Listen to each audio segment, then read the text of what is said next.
안녕하세요. 소래포구를 지역구로 두고 있는 인천 남동갑 국회의원 맹성규입니다. 1년간 예산결산특별위원회 간사를 하면서 추경 3번, 그리고 결산 1번, 예산 1번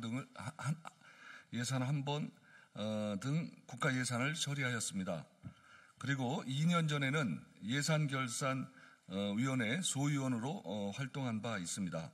예산심의를 하는 동안에 국회가 무력하게 기재부의 주장에 따를 수밖에 없는 현실에 고민을 하게 되었고, 이는 단순하게 헌법에 명시된 정부 증액 동의 때문만이 아니다라는 사실을 알게 되었습니다.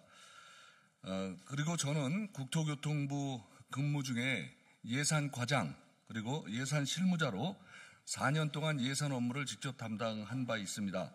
그 당시에는 국토교통부 예산 소관 업무에 대해 세세히 검토하고 살펴볼 수가 있었습니다. 그런데 지난번 작년 본예산 예산심의 때는 약 8,800개의 여개의 세부 사업 중에 예산 결산 소위에서는 약 1,700개 정도밖에 검토를 할 수가 없었습니다. 문제가 제기되거나 관심 있는 사업 외에는 한 7천여 개는 검토를 할 수가 없는 상황이었습니다. 이는 현재의 예산 시스템으로는 예산안을 제대로 심사할 수 없기 때문입니다. 우선 예산 편성이 기본적으로 점진주의에 기반해서 편성됩니다.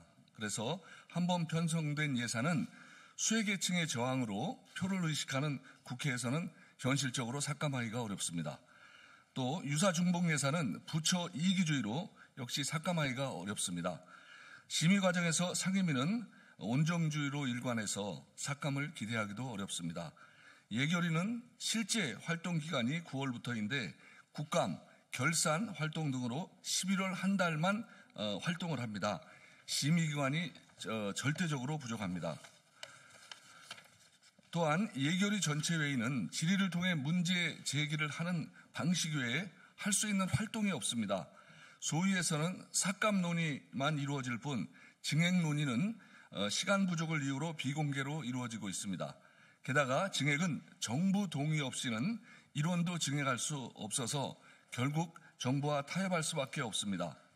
대한민국 헌법 제54조에서는 국회는 국가의 예산안을 심의 확정한다고 정확히 명시하고 있지만 지금 현행 시스템으로는 국회는 국가의 예산안의 들러리에 불과한 실정입니다. 이에 작년 예산 심의 과정 때부터 예산 시스템의 구조를 바꾸기 위한 법안을 준비해 왔습니다. 지난 5월 11일에는 예산 편성 심의제도 개선을 위한 토론회를 진행했고 이번 법안은 해당 토론회의 토론 결과를 반영한 결과입니다. 그러나 최근 여당에서는 마치 이 법안이 정부와 여당을 옥죄기 위한 법안이라고 주장을 합니다. 이는 전혀 사실이 아닙니다. 이미 민주당은 저희가 여당 시절 때부터 예산 시스템 개선이 필요함을 강조해 왔습니다. 특히 작년 12월 정부 본예산이 통과된 이후에는 더 이상 기재부공화국을 만들 수 없다는 의원총회에서 민주당 의원님들께 보고한 바 있고 많은 공감을 받았습니다. 배포해드린 자료에도 나와 있지만 과거 국회의 논의를 살펴보아도 국민의힘을 포함해서 예결위 개선에 대해 여야가 이견이 없습니다. 2008년도에는 국회 운영제도 개선 자문위안을 통해서 예산안 심의기간 확대, 예결위 일반 상임위화, 총 지출 규모 및 부처별 지출 한도를 포함한 예산안 편성 지침의 국회 보고를 의무화하는 내용이 마련되기도 하였고 2010년에는 한나라당 출신 김영호 국회의장과 심재철 예결위원장 주재로 재정 건전성 제고를 위한 국회 재정 통제 강화 방안 세미나가 개최된 바 있습니다. 당시 세미나에는 성균관대 교수였던 안정범 전 수석이 발제자로 나와 국가 재정 운영 계획을 기준으로 한 부문별 예산 심의, 예결위 상임위와 결산 심사 강화, 예산 법률주의 도입 등이 필요하다는 주장을 하기도 하였습니다. 2013년도에는 박기춘 전 원내대표와 이한구 새누리당 전 원내대표가 예결위 상임위에 대한 여야 합의를 이루고 논의를 이어가기도 하였습니다. 2016년 예결위원장을 역임한 김재경 새누리당 국회의원 역시 누가 여야가 될지 모르는 상황에서 원칙대로 국가를 위해 얼마나 효율적으로 운영할 수 있느냐를 봐야 한다. 볼 것도 없이 상임위로 만드는 것이 맞다라고 언급을 하였습니다. 이렇듯 국회 예산심의권 강화 방안에 대해서는 과거부터 여야가 따로 없습니다. 민주당은 야당 시절부터 꾸준히 주장해왔고 국민의힘에서도 그 필요성을 강하게 언급했던 법안입니다. 이러한 법안을 이제 와서 발목 잡기 프레임으로 몰아가는 것은 다른 의도를 가진 것이라고밖에 생각할 수 없습니다.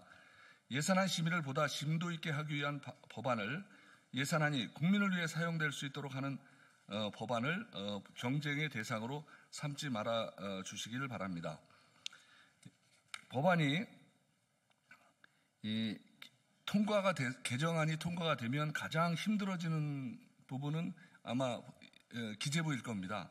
그리고 가장 혜택을 받는 역시 계층은 국민이실 것입니다.